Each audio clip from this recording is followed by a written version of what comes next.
அன்பு தம்பி சூர்யா அவர்கள் இன்று ஒரு நூலாசிரியராக, அதுவும் இவ்வளவு ஒரு மிகப்பெரிய ஒரு விழா அரங்கிலே இன்றைய நிகழ்ச்சியினுடைய கதாநாயகனாக அமர்ந்திருக்கிறார் என்றால் அந்த அன்பு தம்பிக்கு முதலில் என்னுடைய வாழ்த்துக்கள்.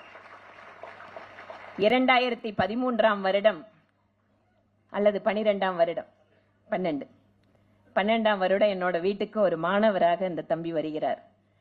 நான் பிஜேபி எனக்கு ரொம்ப பிடிக்கும். பூனேல லா காலேஜில் படித்தேன். நான் இங்கே பிஜேபியில் நான் அசோசியேட் பண்ணிக்கணும்னு ஆசைப்படுறேன் அப்படின்னு சொல்லிட்டு 2012 வீட்டுக்கு வராரு.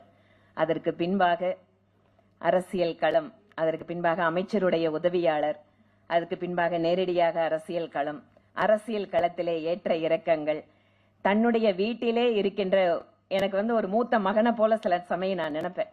ஏனென்றால் என்னோட குழந்தைகளோடு அவர் எப்பவுமே நெருக்கமா விளையாடிட்டு இருக்கு பார்க்கும்போது வீட்டில் இருக்கின்ற இன்னொரு மகனாக நான் பார்ப்பது பழக்கம். அந்த ஒரு மூத்த மகன் இன்று தேசிய அமைப்பு பொதுச் செயலாளரை, அவருடைய அந்த ஆர்வம் என்பது எப்பவுமே தேசிய அமைப்பு பொதுச் செயலாளர் தமிழ்நாட்டில் நம்மளுக்கு கட்சி அரங்கத்தில் அவரை பத்தி நிறைய தெரியும். ஆனா பொதுவெளியில இந்த மாதிரியான நிகழ்ச்சிகளை ரொம்ப குறைச்சலாதான் கலந்துக்குவார். வழக்கமாக இந்த மாதிரி எழுதுபவர்களுக்கு மிகப்பெரிய ஊக்கம் கொடுப்பவர். அந்த எழுதுறவங்களுக்காக தனியா உற்சாகம் கொடுத்து அவங்களை ஊக்கப்படுத்தி இன்றைக்கு அந்த விழாவிற்கு அவரே சிறப்பு விருந்தினராக, ஏனென்றால் இந்த தேதிக்காக தம்பி சூர்யா வருடக்கணக்காக காத்து கொண்டிருந்தார். இன்று ஆர்கனைசேஷன் எலெக்ஷன் நடக்குது நாடு முழுக்க. அந்த நேரத்தில் இதற்காக தேதி கொடுத்து நம்முடைய தேசிய அமைப்பு பொதுச் செயலாளர் வந்திருக்கிறார் என்றால் கட்சியினுடைய நிர்வாகிகளுக்கு, ஊழியர்களுக்கு அவர் கொடுக்கின்ற உத்வேகத்திற்கு ஒரு மிகச்சிறந்த எடுத்துக்காட்டாக நான் பார்க்கிறேன். இன்று தமிழகம் ஒரு கடினமான சூழலில் இருக்கிறது.